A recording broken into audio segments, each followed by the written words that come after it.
Hello, I'm Pastor Mike, serving Ascension Lutheran Church, Wichita, Kansas. Sometimes in our lives and the lives of organizations, crisis management becomes a needed skill. It seems Ascension has been in crisis mode since March, and I'm sure many of you have felt that way in your individual lives as well. Schools suddenly shut down. What to do with the kids? Stay-at-home orders, working from home, workers furloughed, work stoppage altogether. No ability to plan since the rules are always changing. The routine of life totally upset.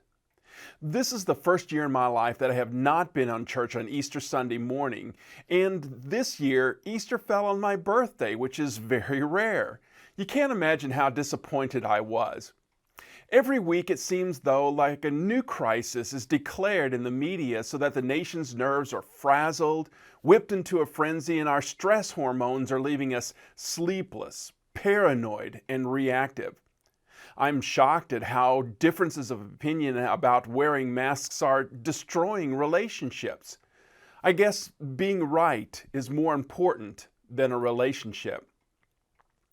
Legitimate crises do arise and need to be managed effectively and efficiently. But a lot of what we call crisis management is nothing more than trying to crawl out from under the results of poor planning. When the nation was engulfed in a toilet paper shortage, I was not alarmed. We were well supplied, and I knew it would be a flash in the pan. Food shortages? No problem. We have plenty of food preserved and frozen to supply us during times of crisis. Poor planning allows families and organizations to lose their focus. They then find themselves tossed back and forth by every little wave that comes along. When that happens, even the smallest things seem monumental. When we or organizations allow the urgent to sit in the driver's seat, focus is lost and every side road looks like a path forward. When focus disappears, we start to spread our resources out in all directions and results diminish. We become a mile wide, but only an inch deep, which, by the way, is why organizations often want their leaders to say no. Truly important decisions must be planned. The crisis of the moment can so easily consume our energies, but real accomplishment comes over the long haul. Very few people know this about me, but I have a set of principles or truths that I've memorized in which I use to order my life, make decisions, and keep my focus. The story of Martha and Mary is the basis of one of those principles. You know the familiar story where Jesus stops by Bethany to visit his friends Martha, Mary, and Lazarus. As Luke tells the story in chapter 10, Martha was busy, urgently preparing things, getting things ready for Jesus to stay with them. Mary, her sister, just sits down and begins chatting and listening to Jesus.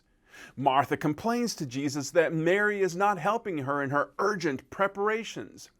Jesus turns to Martha and says, "You are worried and upset about many things, but only one thing is needed."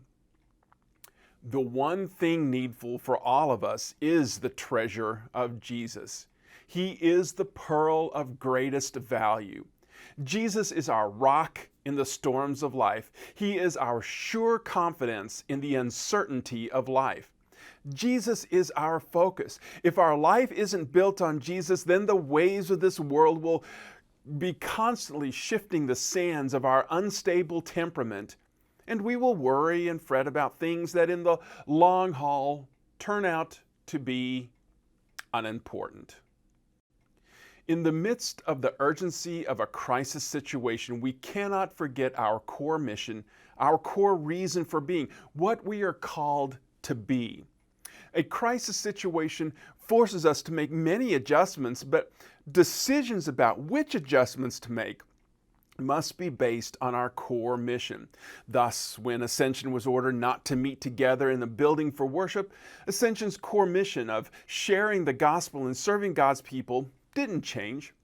We just sought new ways to serve people, adapted to the situation, found new avenues to share the good news and keep people connected to Jesus. So the core principle or truth that informs my decision making based on Luke 10, I have condensed to these words. The urgent is seldom important, and the important is seldom urgent. What we consider urgent now in the long haul seldom ends up being important, whether personally or for the family or for an organization. But what is important, faith, community, family, is seldom urgent. These things are enhanced and deepened by being lived, worked, and practiced over time. I remind myself of this principle when I begin to feel the pressure of urgency from people, or when people come to me wanting immediate response or reaction. During times when things seem urgent, we cannot lose focus. We must remember our mission and our core values. When you feel anxious, step back from the reactive brain and engage the neocortex, the thinking brain. Assess whether the urgent is really important.